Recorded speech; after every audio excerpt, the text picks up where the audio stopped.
What happens when a CEO trades his suit for a smock and sees the truth hidden behind the break room doors?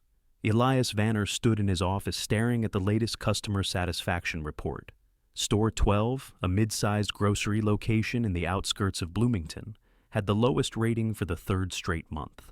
Complaints ranged from long lines and missing stock to rude staff. Elias had bought the 14-store chain 7 years ago from a retiring family owner.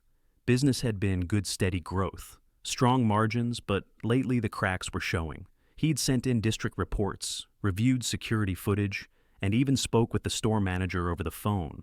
But the answers were always the same. We're short-staffed, training issues, it's being handled. Elias didn't believe it. He was tired of second-hand excuses. So he made a choice. He'd go in as a trainee. Nobody at Store 12 had ever met him. He'd never visited in person. Most of the employees didn't know what the CEO looked like, especially with a full beard, thick glasses, and a ball cap pulled low. The name tag on his vest read, Eli. Corporate had sent a fake onboarding email to the store, framing him as a new floater, helping with stocking and cart retrieval for the week. The disguise was airtight. He arrived on a rainy Monday morning, walking through the sliding doors with a tote bag and a quiet nod to the cashier. Inside, the store buzzed with tired energy. The lighting was harsh, the music scratchy, and the air carried a mix of overripe bananas and bleach. A short, sharp-voiced man in his 40s stepped out from behind the customer service desk. "You the new trainee?" the man asked. "Yes, sir," Elias replied. "I'm Dave, store manager. We're swamped this week, so don't expect a warm welcome. Grab a broom and start with carts, then front face frozen. You got experience?" "Some," Elias said simply. Dave didn't seem interested. He already turned away, barking something to a cashier about clocking in late again. Elias got to work. He retrieved carts in the rain, his shoes soaked through by noon. He helped an elderly woman load bags into her trunk, only to be told by Dave not to waste time outside. He nodded and kept quiet. Inside, he met Grace Reller, a part-time cashier with soft features and a tired smile. She looked about mid-20s, her belly slightly rounded beneath her loose uniform. She was maybe 5 or 6 months pregnant. She worked fast, always polite to customers, even when they weren't. "You're new?" she asked while scanning boxes of cereal. "Yeah, just started today." "Well, good luck," she said, adjusting her apron. "It's a bit rough here." "Why?" She hesitated, then glanced over her shoulder. "Let's just say, if you've got a problem, it's your fault. Always." Later that afternoon, Elias stocked shelves beside a skinny teenager named Marlon, who looked a little too young to be working full-time. "School?" Elias asked. "Dropped out. I needed to help my mom. Rent's behind." Marlon worked fast but nervously. Anytime Dave walked by, the kid's shoulders tensed. "Don't let him catch you talking," Marlon whispered. By Wednesday, Elias had seen enough to realize the issue wasn't just bad morale or a few late deliveries. It was leadership, or the lack of it. Dave ran the store like a dictator. He barked orders, cursed under his breath, and didn't bother remembering anyone's name. He'd snap at cashiers for taking bathroom breaks and yell at stockers for following instructions too slowly. But employees like Grace and Marlon kept going, quietly, patiently, shouldering the weight. Thursday morning, Elias arrived early, just in time to see Dave already chewing someone out near the front. "You can't just leave mid-shift," Dave was shouting. "I told you, I got dizzy. I needed to sit down for 5 minutes," Grace said, her voice shaking. "You're not special because you're pregnant. You think customers care? You think your job cares? You want sympathy? Go cry in the break room, but out here, you work." The store went silent. Elias dropped the box he was holding. Grace stood frozen, one hand on her belly. Her eyes were glassy. She looked torn between quitting and crying. That was it. Elias stepped forward. "Hey, that's enough," he said clearly.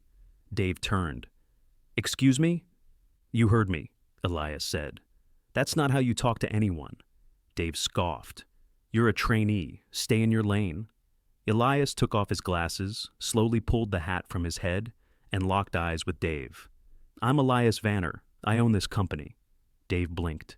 No, you don't." "Yes, I do. and I just watched you scream at a pregnant employee in front of customers." You could hear a pin drop. Grace looked stunned. Marlon dropped the box he was carrying. A cashier gasped behind the counter. Dave's face went red. "I didn't know. You didn't know she was pregnant, or that you were being watched?" Elias asked, his voice low and steady. "Because either way, you're done." Dave opened his mouth, but Elias raised a hand. "Clock out, now!" Dave stormed off, muttering under his breath. Elias turned to Grace, his voice softening. "Are you okay?" She nodded slowly, tears finally spilling. "Thank you." He nodded back. "You deserve better." And deep down, he knew the real work was just beginning. Elias returned to store 12 early the next morning, still wearing his trainee vest. He'd made one call last night, not to corporate, but to a trusted regional operations lead, Simone Calder, a straight-talking woman with a sharp eye for store dynamics. She was already waiting in the parking lot when he arrived, flipping through a clipboard in the front seat of her sedan. "You sure you want to do this without sending in HR first?" she asked as they walked toward the store. "I've already seen enough to know what HR would find," Elias said. "I need to see how this place runs when Dave isn't here." Inside, things were quieter. The morning shift was still setting up displays. No one had yet noticed Simone in her dark blazer, but a few employees gave Elias curious glances now. Word had spread. He found Grace at lane 4, scanning a small line of early shoppers. Her movements were slower today, a hand occasionally pressing against the edge of her counter for support. "You feeling all right?" Elias asked, keeping his voice low. "I will be," she said. "I didn't sleep much. I thought about quitting." "I wouldn't have blamed you." She looked at him a moment, then shook her head. "I can't. I need the hours. My fiancé's between jobs, and we're already behind on rent." Elias nodded. "You won't have to deal with that kind of treatment again. That's a promise." Grace didn't say anything, but her shoulders eased just slightly. In the back stockroom, Simone was already taking notes. She pointed to a stack of expired yogurt shoved behind newer inventory. "This is rotation negligence. If I see this here, it's probably worse in frozen in deli." Elias motioned toward the overhead schedule board. "See the shifts? 3 people covering dairy all week. 2 of them are part-time." Simone frowned. "They're short-handed and still missing stock rotation. That doesn't happen unless management's asleep." Or ignoring it, Elias thought. They moved to the break room. The walls were stained near the ceiling tiles, and the fridge buzzed loud enough to rattle the vending machine next to it. A young woman sat at the lone, clean table, hunched over a sandwich, earbuds in. She looked up as they entered. "Mind if we sit?" Elias asked. "No, go ahead." "I'm Eli. This is Simone. You're part of the stock crew, right?" "Yeah, nights most of the time. I'm Rena." Simone asked, "What's the biggest challenge working here?" Rena didn't hesitate. "Getting through the shift without getting blamed for something." Elias leaned forward. "Blamed by who?" "Mostly Dave, sometimes the assistant manager, Zoe. She's quieter about it, but she'll write you up for stuff you didn't even know you were supposed to do. I got docked last week for unauthorized break because I sat down for 4 minutes after unloading a pallet by myself." "Did you tell anyone?" "Tried. She said I was logging rest time without approval. Told me next time she'd cut my hours." Elias looked at Simone. "Get her file. I want every write-up she's issued in the last 2 months." Back on the floor, Elias joined Marlon, who was restocking cereal. "You're still here. Didn't have much choice. You always work this fast. Only way to keep up. We used to have 5 on this aisle. Now it's just me and sometimes Rena. Anyone ever tell you you're doing a good job?" Marlon paused, then shook his head. "Doesn't come up much." Simone joined them, speaking low. "Found something. Zoe's written up 7 people in the last 3 weeks, all for minor things. No one above her signed off." Elias rubbed his jaw. "Where is she now?" "Office, doing payroll." He walked straight there. Inside the small, windowless office, Zoe sat behind a cluttered desk, tapping at a keyboard. She was in her early 30s, neatly dressed, and didn't look up when he entered. "Zoe," Elias said. She glanced up. "Yes?" "I'm Elias Vanner. I own this company." She blinked. Her fingers froze over the keys. "I'd like to ask you some questions about your role here." "Okay." Why are you writing up employees for sitting down during shifts that don't have proper coverage? If someone's off the floor, the work doesn't get done. We're understaffed. I have to keep people accountable. By threatening their hours, I don't threaten anyone. I just follow the rules. Show me where in the handbook it says you can reduce shifts without supervisor approval over a 4-minute pause. She didn't answer. I saw the break room. I saw the scheduling. I saw the condition of your stock. You're not enforcing rules. You're punishing people for trying to survive a broken system. I'm doing my job. No, you're not. You're creating liability and burnout. You've weaponized discipline to avoid fixing the root problems. She stood up. With respect, you haven't been here long enough to understand how hard it is to keep this place running. I've been here long enough to see what you're doing. You're done. Clean out your things. Her lips parted as if to argue, but he didn't wait. He turned and walked out, Simone following. Back on the floor, he gathered the employees near customer service. It was quiet for a mid-morning Friday. Grace stood next to Marlon. Rena leaned against an empty cart. Elias stood in front of them. No vest, no glasses. I came here pretending to be a trainee because I stopped trusting the reports I was getting. This week, I saw a store being held together by the people standing in front of me, despite being ignored, mistreated, and overworked. No one said anything, but eyes stayed locked on him. Dave's gone. Zoe's gone. Starting today, Simone will oversee operations here until we promote someone from within. That's already in motion. He turned to Grace. You're moving to front-end lead. Standard hours, no lifting, paid break flexibility. Her eyes widened. Seriously? You've earned it. He faced Marlon. You're getting full-time benefits. We're pairing you with a mentor from our flagship store downtown. You've got talent. I want to see you grow. Rena straightened slightly. You're the new stock lead. Temporary for now. But if you want it, we'll make it permanent in 30 days. You've got the organization skills. I saw your shelf mapping in the back room. Yeah, I'd like that, Rena said, voice quiet but steady. Elias took a breath. We're also hiring. 5 roles open immediately. Simone will make sure they are filled, and we'll fund a remodel of the break room, new fridge, clean furniture, working microwave, and a proper shift calendar. He paused. I can't fix everything overnight, but I can promise this no more, looking away. Not from me, not from anyone in leadership. You deserve better, and you'll get it. For the first time that week, the store felt still in a different way. Not from tension, but from relief. A quiet, cautious kind. As Elias turned to leave, Grace called out, Why'd you do it? Come here like that? He looked back. Because I forgot what this job feels like. And I won't make that mistake again.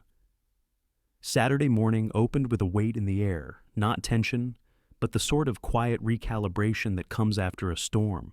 Employees arrived one by one, eyes flickering with uncertainty when they saw Elias standing near the time clock, clipboard in hand. He'd stayed past closing the night before, combing through shift logs, supply orders, and equipment maintenance records. Simone had returned at dawn with 2 HR auditors and a payroll specialist. No one said it aloud, but the employees could feel it. This wasn't just damage control anymore. It was a full-scale audit. Elias approached the produce section. A short, stocky man with thinning hair was arranging oranges into a pyramid. He moved methodically, his apron stained from the prep room. You're the opener here? Elias asked. Yeah, Joseph. Been on produce for about 6 years. You handle ordering too? Joseph gave a slow nod. Used to be shared, but they stopped giving us 2 closers. I just get in early and finish it. How often are shipments short? Every other week easy. I flag it, but it goes nowhere. Where do the flagged reports go? To Zoe, or they did. Elias glanced toward the back. You ever get feedback on them? Joseph placed another orange. Once, she told me to stop creating noise in the system. Said it made her look bad.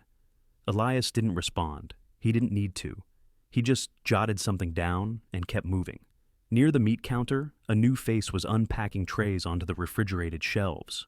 He looked about 40, sleeves rolled to the elbow, surgical gloves on. You new? Elias asked. Started last week. Name's Darren. I'm usually in seafood, but I'm filling here till they hire someone. You certified for meat handling? Yeah. Worked a butcher block in Milwaukee for 2 years. Anyone walk you through the equipment here? Nope. I figured it out. Elias set the clipboard down. That's not how we do things. You're supposed to be formally trained on every piece of machinery before touching it. Darren raised an eyebrow. I asked Zoe about it. She said if I had prior experience, I didn't need it. That's not policy, that's a liability. Darren wiped his gloves on a towel. Wouldn't surprise me. I've been using a blade that won't lock since Tuesday. Elias picked up the clipboard again. Point me to it. Darren led him into the prep area. The slicer sat on a steel table, clean but clearly worn. When Elias tested the locking mechanism, the blade wobbled slightly in place. I'll have Simone tag this out, Elias said. You've got any injuries? Not yet, but I've been real careful. Elias made a note, paused, then looked at him. Appreciate you saying something? Darren gave a shrug. I got a kid, can't afford stitches. By noon, the store's rhythm had settled into something new, cautious but alert. Employees moved with focus, but no longer darted around corners watching for outbursts. Elias noticed it most near the registers. Grace was coordinating checkout lanes, her voice low but confident. She adjusted schedules on a tablet, flagged a price error from a customer, and redirected a teenage cashier to bagging with a quick nod. You adjusting all right? Elias asked quietly as he approached. I'm getting there, she said. I'm just still figuring out how to keep everyone moving without coming off like I'm trying to be someone I'm not. You don't need to perform leadership. You set the tone by how you treat people. That's what they'll remember. Grace nodded once. It's weird. Yesterday I was trying not to get written up for breathing wrong. Today people are asking me where we keep the packing tape. They trust you more than you think. She didn't respond, but her shoulders squared slightly before she turned back to her screen. Later that afternoon, Simone pulled Elias aside near the manager's office. We found something, she said, voice low. Zoe had been adjusting scheduled hours after payroll submission. Nothing massive, 10 minutes here, 20 there, but it adds up. We cross-checked time clock data. At least 6 employees were shorted. Elias didn't hesitate. We'll issue makeup pay immediately, add a 10% penalty to each adjustment, and flag the file for legal review. There's more. 2 employees had submitted formal complaints about Zoe months ago. Both vanished from the system. We traced the files. She deleted them. We keep backups on the server, right? We do. That's how we found them. But it means she deliberately covered it up. Elias took a breath. Make sure corporate HR sees the file by end of day, and notify legal. As they walked back out, a voice called from the front. Excuse me. Can someone explain why the hot bar looks like this? A woman in her 60s stood near the hot food station. The trays were nearly empty dry chicken strips, and 1/2 pan of macaroni sat under flickering heat lamps. Elias stepped forward. Can I help you? I've been coming here for years. This used to be full by lunch. Now it looks like leftovers at a gas station. One of the employees behind the counter, a lanky man in a hairnet, looked panicked. I can explain, it's just that we didn't get our full order, and I was the only one on prep this morning. Elias raised a hand gently. It's all right. What's your name? Luis. You've been running this solo? Luis nodded. Since Tuesday. They moved the other hot bar guy to Delhi, and I haven't had a second set of hands since. Elias turned to the woman. Ma'am, I'm sorry. We're short-staffed, and that's on us, but we're fixing it. She gave a frustrated sigh, but nodded. I just wanted to go back to how it was. So do I, Elias said. Once she walked off, Elias turned back to Luis. Can you show me your prep list from this morning? Luis handed over a clipboard. It was filled top to bottom with items, half of them crossed out. You did all this alone? I got here at 5. Elias stared at the list. Why didn't you raise the flag? I did. I put it in the logbook. They both looked toward the manager's office. Elias didn't speak. He just walked over, pulled the logbook from the shelf, flipped to the last entry, and held it up. Luis's handwriting was right there, dated 2 days prior. Request for second opener, no response. Elias closed the book. You're getting help starting tomorrow, and your hours are locked. No more surprises. Luis just nodded, clearly not sure what to say. As the sun began to dip beyond the parking lot, a quiet moment settled over the store. The floor was nearly swept. Carts restacked, shelves half filled but tidy. Elias stood by the entrance, watching customers exit, bags in hand. Some nodded politely. One thanked Grace by name. Marlon approached him from the side, holding a small notepad. I drew up a new layout for the cereal section. Figured we could move the high sugar stuff away from eye level. Might help kids stop grabbing it off the shelf. Elias took the pad and glanced over the sketch. It was rough but thoughtful. Labels, product flow, height rankings all mapped out. You do this on your break? Yeah, I didn't want to mess with anything without checking. Elias handed it back. I'll have Simone walk it with you next week. If it works, we'll roll it out to the other stores. You good with that? Marlon blinked. Seriously? Seriously, you've got ideas. That matters. As Marlon walked off, Elias looked around one last time. The store wasn't perfect. The issues ran deep supply chain gaps, outdated equipment, systemic neglect. But something had shifted, not just in policy, but in posture. People were standing taller. He turned towards Simone, who was finishing a call near the pharmacy register. We'll need a permanent manager in place by end of next week. Someone internal, someone who's earned it. I've already started a list, she said. And Elias, there's a line forming at the service desk. Couple of the regulars heard you're the owner. They've got feedback. Elias smiled faintly. Let's hear it then. We've got work to do. By Monday morning, the tone of Store 12 had shifted from quiet relief to alert anticipation. Elias arrived just before opening, not in disguise this time, but in a plain black jacket and jeans. The staff had seen him for who he was, and now he intended to be seen. Simone was already inside, standing with 2 human resources leads and a training coordinator from the central office. They were reviewing incident reports and scheduling interviews for the new positions posted last Friday. The hiring process had started, but it would take time. In the meantime, Elias was focused on one thing, reinforcing structure without overpromising speed. He stepped into the store with a clipboard in hand, but no pretense. Grace was checking the front-end registers, and she gave him a short nod as he passed. Got a minute? Elias asked. She followed him toward a quiet corner by the customer service station. The morning rush hadn't started yet.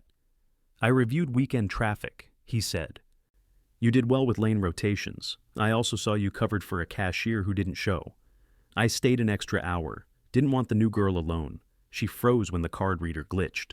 Did anyone step in to help? Rena came over. She was stocking cleaning supplies, but she jumped in. Elias nodded. That's the kind of cross-support I want to build into the system. But it can't rely on people volunteering every time.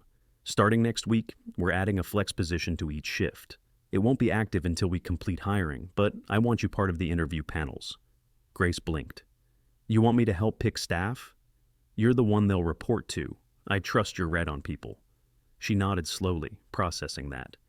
You'll also be trained on scheduling software. Not just for your department eventually, for store-wide coordination? You good with that? Her answer came without hesitation. I can learn it. Good. You'll have access by Wednesday.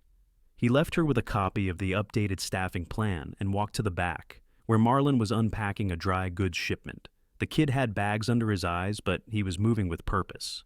You get any sleep yesterday? Elias asked. Little bit. I was up late working on a new aisle map. I moved some of the high-volume snacks up front. Makes restocking faster.